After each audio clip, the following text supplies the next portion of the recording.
बताओ तो पहले, हमें तो कुछ पता ही नहीं है।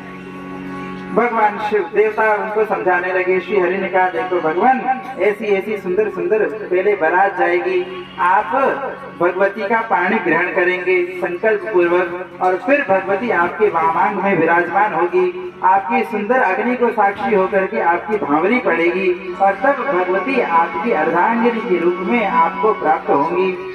अच्छा तो चलो चला जाए। भगवान ने अपने गणों को बुलाया, चलो चलो चले चले। सभी भूत प्रेत आ गए। नंदीश्वर ने अपने सभी गणों को बुलाया, वीरभद्र के सभी गण आ गए। जितने भूत प्रेत सारे विश्व में जहाँ जहाँ भी थे, सब भगवान शिव की बारात में आने लगे। सब आकर के भगवान शिव के सामने खड़े हो गए। तो भगवान शिव देवता आए और देवताओं ने कहा कि अब क्या किया जाए। देखो देवताओं के मन में कितने स्वार्थी, इसलिए रामचरितमानस में गोस्वामी तुलसीदास जी कहते ना, आए देव सदा स्वार्थी, ये अत्यंत स्वार्थी है। अब इतने भगवान देवताओं के कारण ही, देवताओं पर कृपा करने के लिए भगवान शिव विवाह कर रहे हैं, परंतु इस विवाह में भी देवताओं को भगवान शिव विवाह के कारण जब कन्यादान करेंगे हिमालय, और हिमालय राज के भाग्य से, हिमालय राज्य के भाग्य को देख करके देवताओं के मन में ईर्ष्या हो गई और कहने लगे कि यदि भगवती का कन्यादान हिमालय राज ने सविधि भगवान शिव को कर दिया तो हिमालय राज को सदैव ही भगवान शिव लोक की प्राप्ति हो जाएगी और पूरा हिमालय इस धरती से चला जाएगा, तो यह धरती कहाँ टिकेगी। तो हिमालय राज यदि अशुद्धा, कुछ उनके हृदय में अशुद्धा हो जाए, मैना के मन में कुछ भ्रम हो जाए, इसके लिए उन्होंने काम करना शुरू कर दिया। सोई जा करके ऐसी मैना को समझाने लगे सभी देवता कि अरे तुम अपनी पुत्री को कहाँ दे रहे हो, ये तो बड़े शमशानवासी हैं, इनका बड़ा विकट स्वरूप है, विकराल स्वरूप है, भूत प्रेतों के बीच भस्म रमाए हुए रहते हैं, सांप बिच्छुई इनके आभूषण हैं, इनका तो ना तो तुम्हारी सुकुमारी कन्या वहां कैसे रहेगी। मैना के मन में हो जाता है भ्रम। अब मैना के भ्रम के कारण जब भगवान यहाँ आते हैं और यहाँ सभी देवता भगवान को ऐसा सजा देते हैं कि मैना इनको देखते ही विवाह के लिए मना कर दे और उसके मन में अशुद्धता हो जाए। तो ही सभी देवताओं ने भगवान को कैसे सुंदर श्रृंगार किया। साजे दूल्ह को श्रृंगार, साजे दूल्ह को श्रृंगार, साजे दूल्ह को श्रृंगार, साजे दूल्ह को श्रृंगार, साजे दूल्ह को श्रृंगार, साजे दूल्ह को श्रृंगार।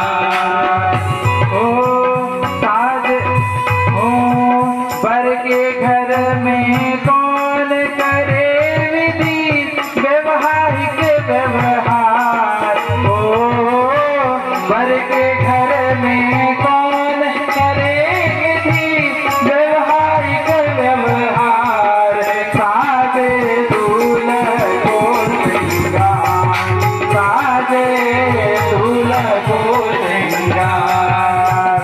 हो कन्या के पितु मातु भ्रात है, कन्या के पितु मातु भ्रात है, भौजाई नातेदार, कन्या के पितु मातु भ्रात है, भौजाई नातेदार, बर तर बैठे हैं बर चले राम भजन है तार, साजे दूल्ह को श्रृंगार, साजे दूल्ह को श्रृंगार। देखो कन्या के तो माता भी है, पिता भी है, भैया भी है, भौजाई भी है। अब भगवान शिव तो अकेले हैं, बर पर बैठे राम भजन है तार, इनके पास तो और कुछ है नहीं, केवल भगवान राम का भजन ही है, अकेले बैठे हैं वट वृक्ष के नीचे।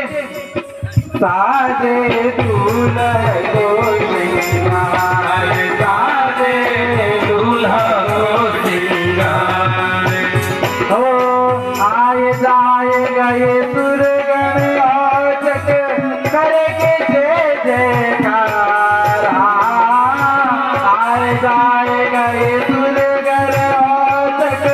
करके जय जयकार, हड़बड़ भूत प्रेत करण लगे जय उपचार, हड़बड़ भूत प्रेत करण लगे विधिये उपचार, साजे दूल्हा को श्रृंगार, साजे दूल्हा को श्रृंगार। हड़बड़ सभी भूत प्रेत आ गए और भगवान को सजाने लगे।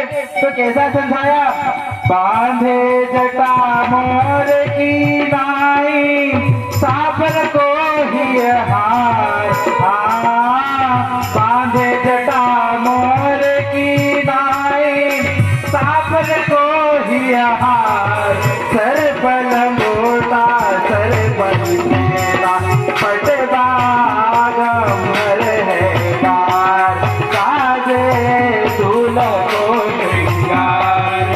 सर्प का ही हड़बड़ तो फेंटा बांध दिया और सर्प का ही लंगोटा बांध दिया और बागंबर पहना दिया, ऊपर से अंगोछे के रूप में बागंबर धारण करा दी।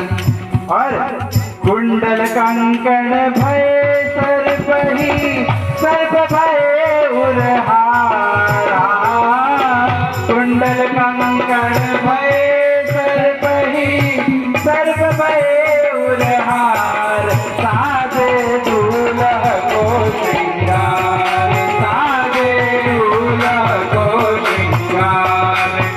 हो भयंकर उपवीत सर्प ही, छोड़ रहे फुफकार, भयंकर उपवीत सर्प ही, छोड़ रहे फुफकार, साजे दूल्हा को श्रृंगार, साजे दूल्हा को श्रृंगार, साजे दूल्हा को श्रृंगार, साजे दूल्हा को श्रृंगार। भगवान शिव ऐसी सुंदर वेश बना करके चले पड़े। सबसे आगे आगे देवताओं ने जब भगवान का ऐसा वेश देखा तो ब्रह्मा जी अपने गणों के साथ आगे चलने लगे।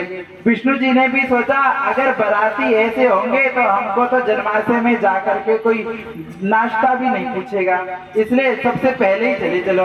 तो भगवान तो पीछे हो गए, सभी देवता आगे जाने लगे। भगवान के पीछे पीछे भगवान के सभी भूत गण जाने लगे। नंदीश्वर के ऊपर विराजमान होकर के भगवान शिव चलने लगे। भगवान शिव नंदीश्वर पर उल्टा बैठ गए। उल्टा क्यों बैठ गए? अब जैसे जाते तो भूत प्रेत हु करते, अब नंदी से टकराते तो नंदी उनको पैर से मारता।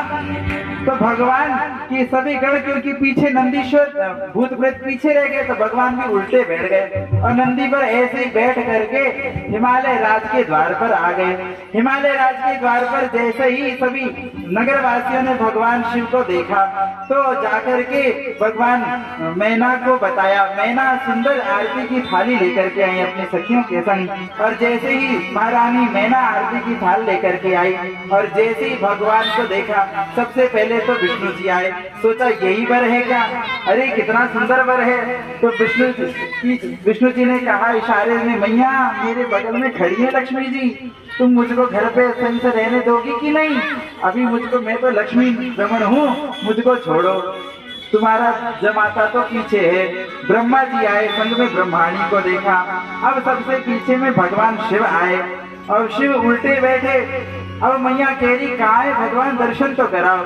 तो भगवान गणों ने कहा, नंदी जी ने कहा, भगवान आप ऐसे मुड़ जाओ, सासू जी आई है, सासू जी आपकी आरती उतारेंगी। भगवान ने कहा ये सासू कौन सी तत्व है, ये सासू क्या बोला है? अरे तो किसी ने भूत ने कहा जो किसी को सांस न लेने दे वो सासू है। भगवान ने कहा हम तो सासू जाने ना, हम पीछे ना, हम नहीं मुड़ रहे। नंदी को ही पीछे कर दिया। नंदी उल्टे हो गए। भगवान शिव को देखा जैसे ही माता मैना ने, सोई उस विकराल रूप को, बागंबर धारी रूप को देख करके माता मैना तो बेहोश हो गई और उनके हाथ से सारी पूजन की थाली और झारी सबरी गिर गई। जैसे ही सबरी झारी और थाली गिर गई, सोई मैना, महारानी मैना भगवान शिव के सामने मूर्छित होकर के पड़ गई। अब भगवान शिव ने सोचा कि यहाँ इस प्रदेश का ऐसा ही रीति होगी, सब जगह अपने अपने लोकाचार होते हैं, इसी प्रकार से स्वागत होता होगा। भगवान आगे बढ़े, पूछा अपने गणों से, देखो बाकी सभी देवता कहाँ हैं, जनवासा कहाँ है, हमको उतारा कहाँ मिलेगा, कहाँ बैठना है। देवताओं के पास जाकर के गणों ने पूछा, तो देवताओं ने पूछा गणों से कि हो गया, तुम्हारी आरती हो गई, भगवान का द्वारचार हो गया। तो भगवान श्री हरि भगवान शिव से पूछते हैं, भगवान हो गया, आपका स्वागत हो गया? अच्छा। तो भगवान शिव ने कहा, हाँ हो गया। क्या हुआ? अरे हम जैसे आए, माता मैना हमारे सामने आई, ये लोग कह रहे कि वो हमारी सासू है, उन्होंने हमको देखते ही साष्टांग पड़ गई।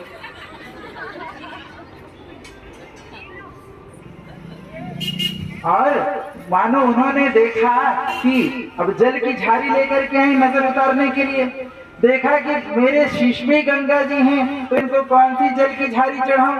सोई उन्होंने अपनी झाड़ी पटक दी और थाल में दीपक लेकर के आई, तो देखा मेरे मस्तक पे सूर्य चंद्रमा विराजमान है, इनको मैं कौन सा दीपक दिखाऊं। सोई अपनी ही दीपक की थाली भी फेंक दी। और बाकी जगह तो सबकी सासू सबको नमस्कार करती हैं, हाथ जोड़ती हैं, हमारी माता तो बड़ी विज्ञानी है, वो तो साष्टांग पड़ गई। ऐसे भगवान ने कहा। तो श्री हरि कहते हैं, भगवान ऐसा नहीं होता है, आप ऐसा वेश बना करके आए हो, हम बाराती बन करके आए, हमको तो कोई चाय को भी नहीं पूछेगा, आप सुंदर वेश धारण करो। भगवान ने कहा, हमारा तो यही वेश है। मैंने सुनी ससुराल के लोग करे बरसों बहु भांति नहासी, याते हम पहले इनको दिखलाए दियो एक कौतुक खासी। भगवान शिव कह रहे हैं हरि से कि हमने सुना है कि ससुराल में जाने पर वर से जो वर है, दूल्हा है, उस दूल्हा से वधु पक्ष के लोग बहुत प्रकार की ठिठोली करते हैं, हंसी करते हैं। सोई हमने इनको पहले ही, हमने सोचा हम ही इनको पहले हंसा दें, तो हमने एक कौतुक कर दिया। क्या किया? हम जब ऐसे बन करके आए, सोई धाये धसे घर में सब ही, गए भूली गुमान छली बुझतासी। हमको ऐसा देख करके अब हमसे हंसी करने कोई नहीं आएगा, सब डर करके भूत प्रेत को देख करके अपने अपने घर को घुस गए। धाये घुसे घर में सब ही, और भूल गए गुमान छवि तासी, हाफत कापत झापत नैन, भजे मन में सब हरि अविनाशी। और सब अपने मन में हाफते हाफते कांपते कांपते सब अपने अपने घर में बैठ करके भगवान रक्षा करो ऐसा करके भगवान राम का नाम जपने लग गए। ऐसा सबको मैंने खेल खेल दिया है। भगवान शिव ने तो कहा, हरि ने नहीं भगवान ऐसे काम नहीं बनेगा। सभी देव कन्याएं आती हैं, देव पत्नियां, सभी ऋषि पत्नियां आकर के मैना को समझाती हैं, मैना तो अड़ जाती हैं, मैं ऐसे अघोरी के संग अपनी कन्या सुकुमारी कन्या का विवाह नहीं करूंगी। खूब समझाने के बाद नारद जी फिर आते हैं और याद दिलाते हैं बचपन की बात।